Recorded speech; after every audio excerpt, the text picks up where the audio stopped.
চিচিঙ্গা দিয়ে এই রেসিপিটা কখনো খেয়েছেন? চিচিঙ্গার এই রেসিপি আপনি চাইলে পরোটা, রুটি, ভাত দিয়ে সব কিছু দিয়েই এই রেসিপিটা খেতে পারবেন। এতটাই সুস্বাদু আর মজাদার হয়ে থাকে, খুবই মজার আর সুস্বাদু। একবার আপনি ট্রাই করলে বারবার ট্রাই করতে মনে পড়বে, এতটা সুস্বাদু হয়ে থাকে। হ্যালো এভরিওয়ান, আসসালামু আলাইকুম। সকলে কেমন আছেন? আশা করি আল্লাহর রহমতে ভালো আছেন।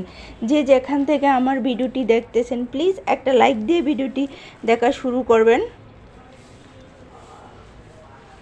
তো এই চিচিঙ্গা রেসিপিটি আমি কিভাবে তৈরি করেছি সেটাই আপনাদের সাথে শেয়ার করব। তো আশা করি ফুল ভিডিওটি আপনারা আমার সাথে থাকবেন আর ফুল ভিডিওটি দেখবেন। ফুল ভিডিওটি দেখলে বুঝতে পারবেন আমি কিভাবে রান্না করেছি, আর সেটাই আপনারা ফলো করতে পারেন। আমি যেভাবে রান্না করেছি সেটাই আপনাদের সাথে শেয়ার করব।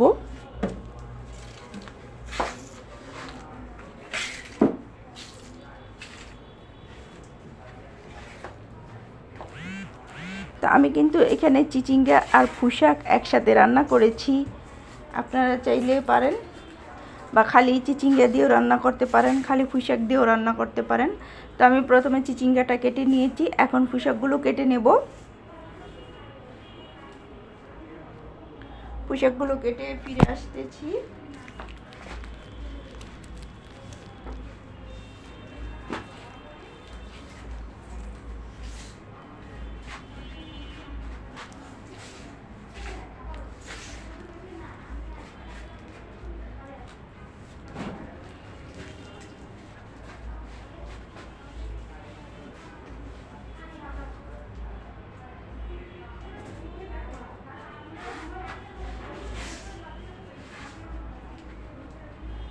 তো আমার পুঁইশাকগুলো কাটা শেষ। এখন আমি মাছগুলো হলুদ, লবণ, মরিচ দিয়ে মেখে নিচ্ছি। হলুদ, মরিচ, লবণ দিয়ে মেখে নিলে কি আগে একটু মেখে রাখলে মাছগুলোর ভিতরে ঢুকে, তাহলে খেতে ভালো লাগে। তো চলে আসলাম চুলায় একটা কড়াই বসিয়ে দিলাম। কড়াইতে আমি তেল দিয়ে দিলাম, সরিষার তেল।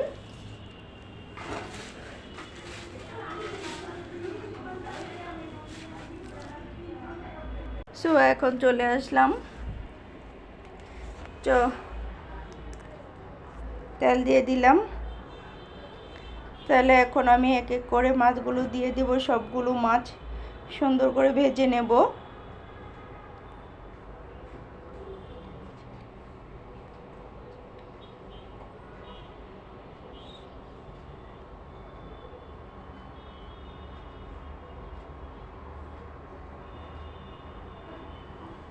খুবই সুন্দর, অসাধারণ হয়েছে। তো সবগুলো মাছই এভাবে ভেজে নেব।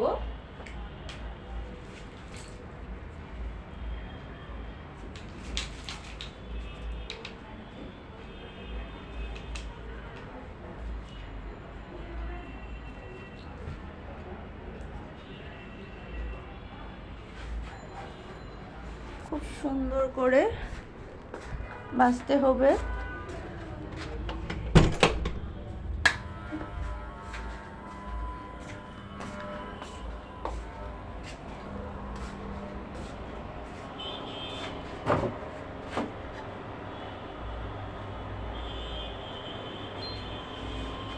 তো সবগুলো মাছ আমার ভাজা হয়ে গেছে। এখন আমি সবগুলো মাছ নামিয়ে নেব।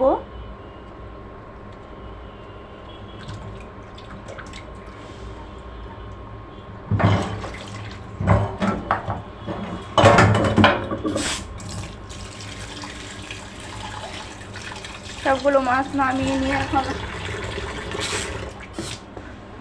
দিয়ে দিলাম কড়াইতে পেঁয়াজ কুচি দিয়ে একটু হালকা ভেজে এরপর পানি দিয়ে দিলাম। এখন আমি মশলাগুলো অ্যাড করব এক এক করে। সবগুলো মশলা, সামান্য হলুদের ফাঁকি, সামান্য মরিচের ফাঁকি, অল্প মশলা, অসাধারণ আর সুস্বাদু একটি রেসিপি।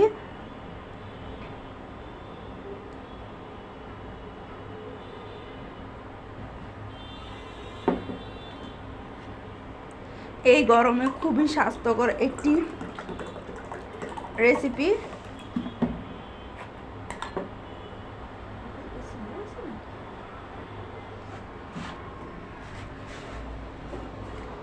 এতটা মজার আর সুস্বাদু হয়ে থাকে। এভাবে যদি আপনারা রান্না করে খেয়ে থাকেন তাহলে বুঝতে পারবেন এটা যে কতটা মজার আর সুস্বাদু হয়েছে এই রেসিপিটা।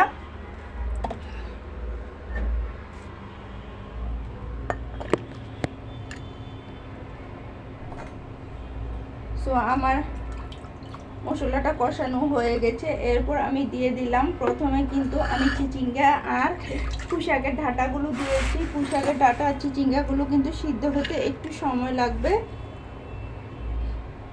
এই কারণে আমি আগে দিয়ে দিলাম।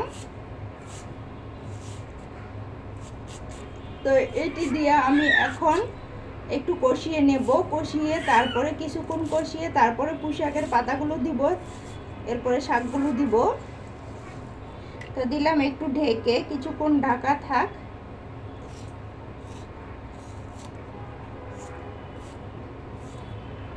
এখন কিছুক্ষণ ঢেকে আমি পুঁইশাকের পাতাগুলো দিয়ে দিয়েছি।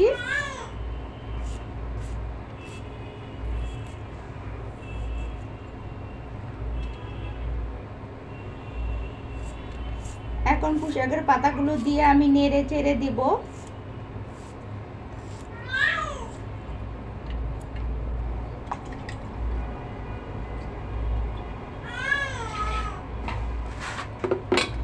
এখন নেড়ে চেড়ে দিচ্ছি, দিয়ে আমি কিছুক্ষণ কষিয়ে নেব। দেওয়ার পরে এখন আমি কিছুক্ষণ এটা কষিয়ে নেব সবগুলো।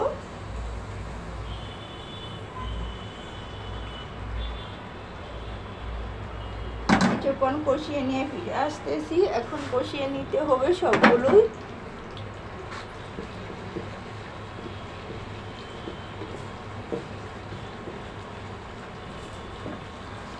সবগুলো শাক সুন্দর করে কষিয়ে নিতে হবে।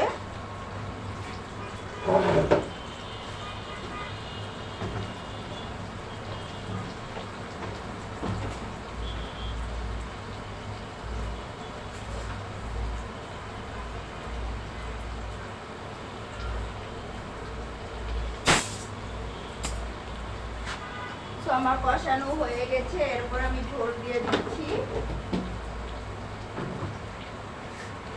এখন জল দিয়েছি। জল দিয়ে এখন কিছুক্ষণ আমি এটাকে রান্না করে নেব।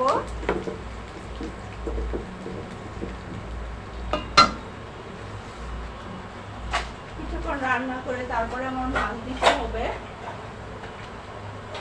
এখন এটাকে আমি কিছুক্ষণ রান্না করে নেব।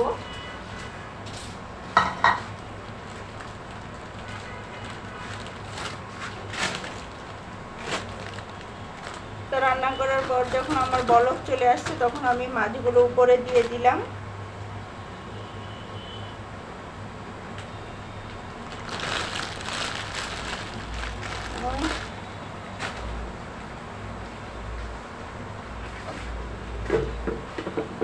মাছগুলো দিয়ে কিছুক্ষণ নেড়ে ছেড়ে